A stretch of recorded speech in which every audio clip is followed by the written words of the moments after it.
But Pear, you've already played Mario Kart World. You played the Switch 2. Let's just hear your general impressions. I want to start with the console itself. What did it feel like to get the Switch 2 in your hands? Yeah, so first of all, total coincidence. I was in London meeting with the folks from Maxroll, a new, people who joined my team this year, and our UK team said they had a cancellation. They had a slot open on going to see the Nintendo Experience in London.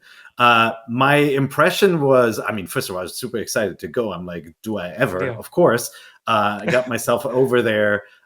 It was really fun. I don't know how the event was in the US, but you walked in and they just basically cheer for you Yeah, it was the in same. the Yeah. first room. So they probably did it the same way globally, but it was just a charming and fun event.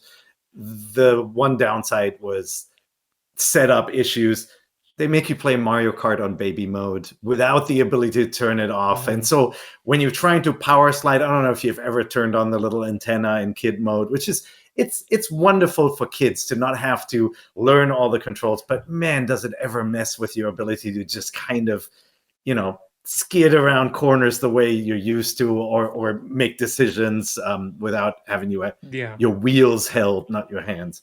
And then there were a couple of setup issues like F-Zero. They didn't turn on widescreen mode and all of that. That said, I had a really good time. Mario Kart obviously was the first game I played. Played some single player as well as the new battle royale style mode, and I had a blast. I mean, it's just really cool. I know, Logan, you liked it a lot too. Going Yeah. in, I was worried that because of the number of players that the game supports, the tracks would be so wide that some of the nuance and some of the trickier parts would be smoothed over and lost. And I didn't get that sense because No, there me are now neither. so many rails to glide and like walls to jump on. Hmm. It like the tracks actually there's this layer of trickiness added to them, where you don't feel like you're racing on these giant Mickey Speedway, remember that game, kind of Yeah. highway tracks, if that makes sense. Yeah, no, it feels like they really thought about this concept of this open world where you're racing from track to track, but then they littered the straightaway sections with things for you to do. There's tons of cars for you to avoid, rails for you to grind on, walls for you to drive on, item spaces everywhere, 24 drivers on track just adds to the chaos. So no, I never felt like I'm just driving straight here with nothing to do. It's not as much turning and drifting in some of the tracks, but you still feel like you're very engaged and active with the game. Yeah, and there are a couple of new things. They made it a little bit more beginner friendly in having you auto drag items, which in hindsight I actually think is really smart. I thought that would remove some complexity, and it does, but it actually is fairer to people, younger players or people who haven't played. So as a party game, it works even better. But then the new nuance is you can charge up a jump and let go. People think that might be unbalancing the game. I actually don't think so. I think what it adds is, you're taking on some risk when you're doing that. You're not as nimble as you are when you're not charging a jump. And then you can do multi tricks. You can do the rail, the sort of skateboard, sliding on rails, grinding on rails, and the wall jump. So they added all these different ways to get smaller boosts, that you didn't get in the original game. So I think there's quite a lot of depth, with the Yeah. caveat that it's still Mario Kart, right? And you Yes. might be Yeah. celebrating your victory, and then you get hit by a shell right before the finish line, and Yeah. curse the game and everybody who made it. Yeah, it's interesting that they did choose to put on the smart steer and 100cc only for all of their demos, because it felt like your parents get you this fancy new bike, but it has training wheels on, and they say like don't leave the cul-de-sac. It's like, oh, okay, well I can't really see what this thing can do, is how it felt at the time. But yeah, I really liked what we played too. Did you actually try the charge jump in your demo? Were you able to hold I down that did. drift button when you weren't turning? Because we didn't know about it because they revealed that technique in the Oh. direct, and so nobody on the show floor knew that it existed the day that we played it. What did that kind of feel like? So I think the UK team was more prepped for some of those questions, maybe as feedback. People had feedback to the US events or something. But yeah, they were very forthcoming on offering up info on new techniques. I mean, it's literally like, you kind of, it feels very Nintendo in that, like, you charge jump and, your character almost like hunkers down to do it. And it feels like an extension of sliding. when you're skating around a corner where you kind of have to hold your position and plan for it and hold it and sacrifice some control nuance than to unleash it. But at first, the first match I played, I didn't know about it. And then I was wondering how to get on some of the rails because I'm like, Mhm. really? Can you only get on those rails if you have a feather? You're never going to get a feather if you're in the back of the pack. So then when the guy next to the station said, no, you can charge jump, I'm like, oh, okay. And then when you look at the tracks with that in mind, you realize there are all these places you can now get on. And there are even some tiers where there are rails where you can ascend to higher rails. So I'm really excited to just kind of get in there and just practice all the tracks and figure out all those things. Felt really good. The game feels really responsive. It looks very, very nice in person. And Yeah. then elimination style races are just so good. I did not want to stop playing. No, so that's the knockout tour, the 24 players that gets dropped down by 4 players each segment. It's a 6 segment race until there's only 4 people left. We've talked about it a lot on this show, but what was your experience with it? I just loved it. It's frustrating to get knocked out because you see the goal line coming and you see your position, and then when you go through the goal, it's like it's game over if you're not Yeah. among the Mhm. chosen ones above the sort of cutoff. And it adds a level of tenseness to the race that isn't Yeah, it as does. bad as in the it's not there in the regular versus and championship races. And I thought it was just really well handled. It's almost Fortnite like the way you have a rolling start in the beginning and everybody kind of like drops in with their gliders and parachutes and whatnot, and then you just hit the ground running. And yeah, there's this sort of palpable feeling of dread that you don't get in the other races where every time the sort of cutoff gets set, it's the Hunger Games and things get really serious. Yeah. It's like F-Zero too, like an F-Zero 99, which is taken from the Super Nintendo F-Zero. Every lap you need to qualify at a certain point to keep racing, and this is the closest Mario Kart has ever felt to something like that. It's really really cool, and we keep saying it. This is the mode people are going to like to play. I think I think this is going to be big, and I think people are going to go nuts. It was a bummer we didn't get to try some of the other stuff like the open world elements of discovering Yeah. coins or any of that. But this way we have something really cool to look forward to when we get the final game. Yeah, let's talk about Donkey Kong Bonanza, the big 3D platformer single player game coming a month and a half after launch. What'd you think of this one?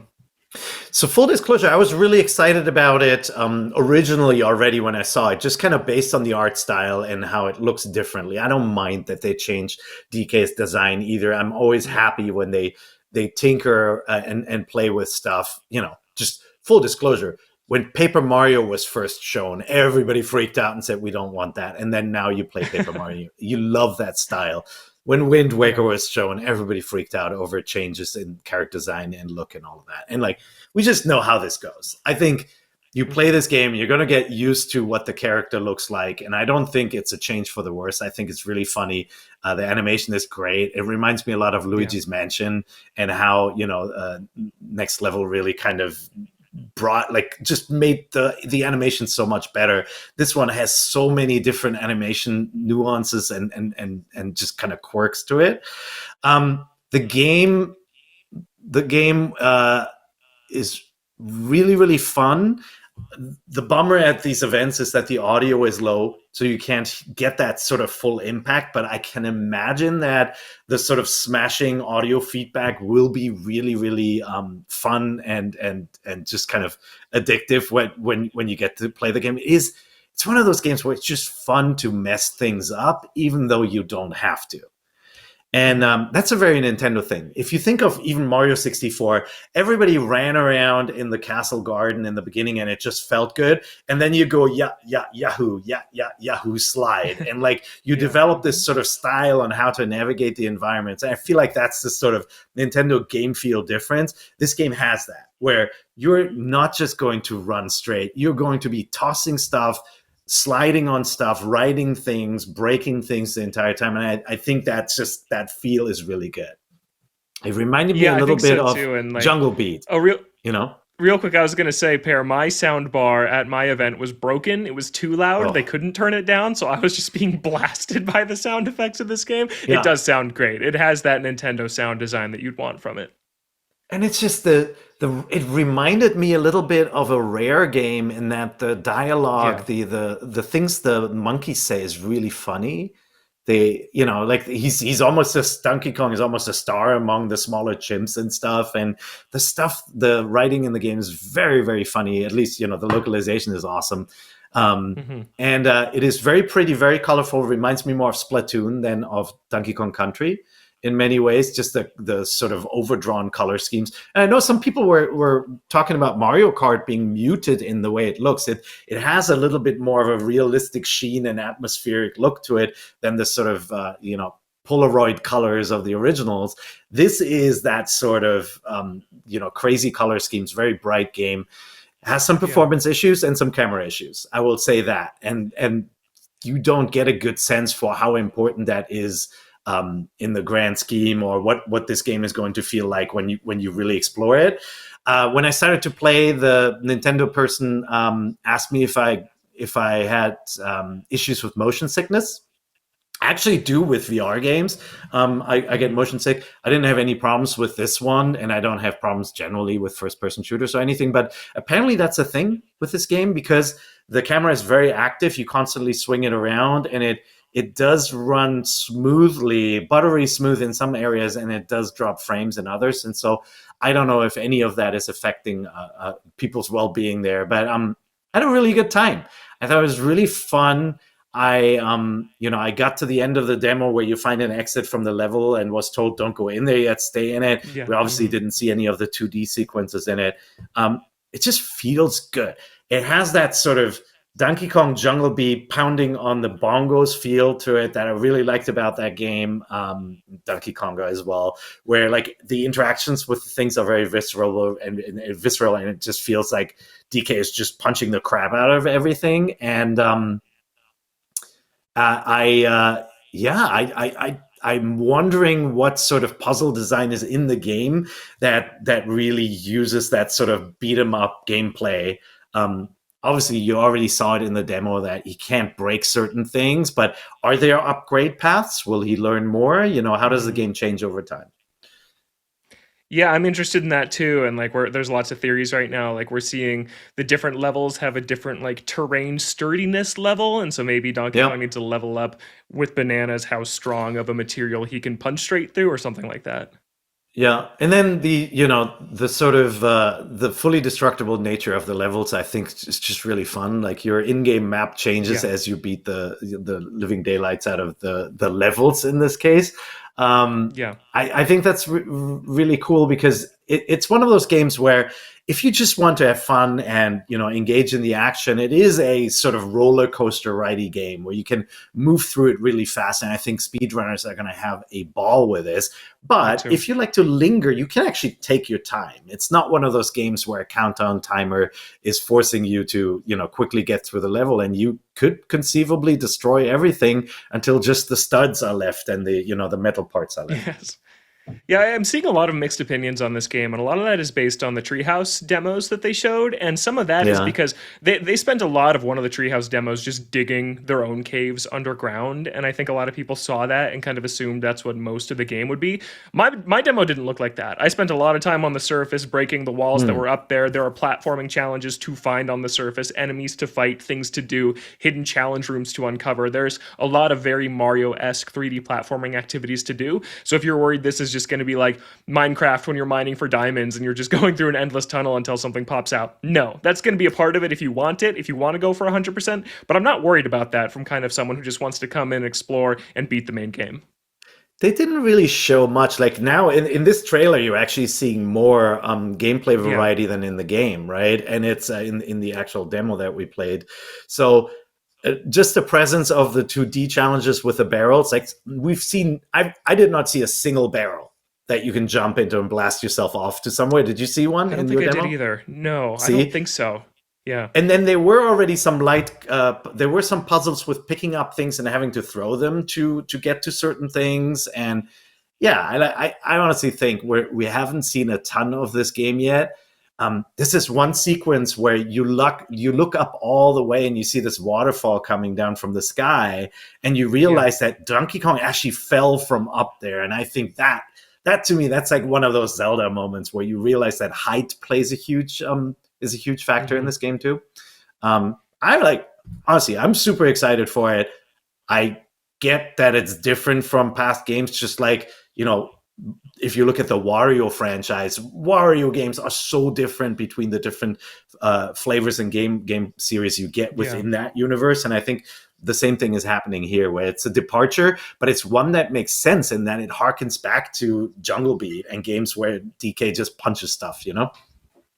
Jungle Beat being the last Donkey Kong game Nintendo actually developed internally. And I Yep, personally there you think it's go. the same team. I think it's the Tokyo team in Nintendo making this. You're not so sure. We've had some conversations about that, but I we'll can't see. tell. Yeah. Could be like we talked about maybe being like NST assisting. They helped out with Bowser's Fury. Maybe they're helping out with this. Maybe it's Next Level Games who makes Luigi's Mansion. There's some of their kind of style here too. You mentioned them as well, but I This, wish they would just but tell let's be us. clear. This is a hard game to make, right? Like with Oh yeah. the destructible environments, just the getting the engine to actually run with that much stuff happening on screen and deformed terrain, right? Like this is hard to test and make sure that it runs smoothly. And I think it's pretty gutsy to do a game like this early in the Switch life Me too. cycle, rather than going with Donkey Kong Country, Or Mario, Hell on or Earth just a or 3D whatever. Mario. Yeah, hell Yeah, on Earth. exactly. Yeah, yeah. Well, we only have a couple minutes left, Pear. I want to hear just the console itself in your hands. What do you think? I know you're a big fan of the mouse controls, which I am too. Yeah, so I picked up the system. The system feels really good, and your brain does this funny thing where after a couple of minutes of playing, you're like, "Yeah, this is how it's always been." You don't Yes. realize that Yeah. everything is bigger, and the Joy-Con are much bigger with the new system. The wiggle is reduced on the Joy-Con, so the magnets Hmm. work pretty well. So it does feel a little bit more solid. The screen is a step down from the OLED. There's no question about it. Like you can tell the difference, but because of HDR and it is a very bright LCD. I don't think the step down is huge, and No, obviously me you'll neither. eventually be sold an OLED model. Mouse controls to me were a game changer. So I played the Metroid demo exclusively with mouse controls. I switched back just to try it, and I just couldn't go back because at that frame rate, the aiming is so wonderfully awesome. I just felt like I was in control like in no other first person shooter, and that includes motion aiming in the Wii era in Metroid Prime games, which always had that Yeah. limitation where in order to turn quickly, you got to the boundary box, and you had to actually shrink your boundary box to make that turning quicker to set it up perfectly, and like it just wasn't the same. This is freaking fast. It feels so good. I'm really excited for Prime 4. We obviously didn't get to mess with a lot of things in the demo. The one caveat is that in mouse mode, it is difficult to reach the face buttons to roll into a ball. Yes, it So is. we'll see if that's just a beginner pair playing it for the first time and going like, wait, which one is mouse is ball mode, or if that's something that is solved with experience. I mean, I'm sure somebody's going to make a mouse that works great with this game, and then we'll figure out if your living room setup is the right place. But for anybody being Yeah. able to play on desktop with the mouse control, Metroid is going to feel so freaking good. I'm really really excited about it. And Retro, man, they're just really good at tech. That game running that smoothly. It obviously started life as a Switch One game. It looks Mhm. really really pretty. That said, it doesn't have the sort of advanced lighting effects you see on next gen consoles. And I think, No. as a word of caution to people looking forward to Switch 2, it is not a PlayStation 5, right? It isn't. It is PlayStation 4 level visuals. And you see this with third party games. Cyberpunk looks better than it has rights to look, but it had some performance issues as well. But Hogwarts Yes, it did. Legacy looks like the PlayStation 4 game on the Switch too. And that might be some growing pains, and third-party devs will figure out how to use the hardware better in the future and get a step up. But when you have a PS4 game running on a small screen like this, it is spectacular. I mean, that's something that we like. I thought it looked way better than my game my Steam Deck and my ROG Mm-hmm. Ally. So I'm looking forward to playing some of the third-party games and seeing how they pull off Cyberpunk. I saw the 40 frames per second mode. Unfortunately, my demo, I was in the same room with the Digital Foundry guys as well. Our TVs were set up wrong. They had the auto smoothing BS that you always turn off at your Yeah. Mm-hmm. at your parents' house, right? Yeah. And I think the F-Zero demo was running in PAL mode. It wasn't the Oh, 60 interesting. frames per Yeah, second that makes sense. NTSC edition. I'm a huge F-Zero GX guy. Me I too. was a little disappointed with the performance that I saw there, but I'm hoping that it No, wasn't NTSC mode. we saw it at the NTSC version at our demo, and it looked amazing. F-Zero GX looked awesome on Switch too, so Okay, that's going to be good. really, really good. And, Yeah. and by the way, there were a bunch of GameCube games from the highly technical teams, including Namco with Soul Calibur and F-Zero GX Mm-hmm. Amusement Vision, that have widescreen modes. They didn't turn them on. That made me angry. Wind Waker does not have a widescreen mode, and so it's kind of funny that after getting HD, we're getting this throwback to the GameCube version, which Yes. has a bunch of warts, like the Triforce Quest. I'm actually Mm-hmm. working on making our guide for that one better. Our guide is really old, and we have to now go back and update it for all the GameCube BS. So it'll still be really fun to play that classic edition because it had some cool Yeah. quirks too. Well, thanks so much, Pear. We sadly have to wrap it up right there, but we will be right back with more Nintendo Voice Chat.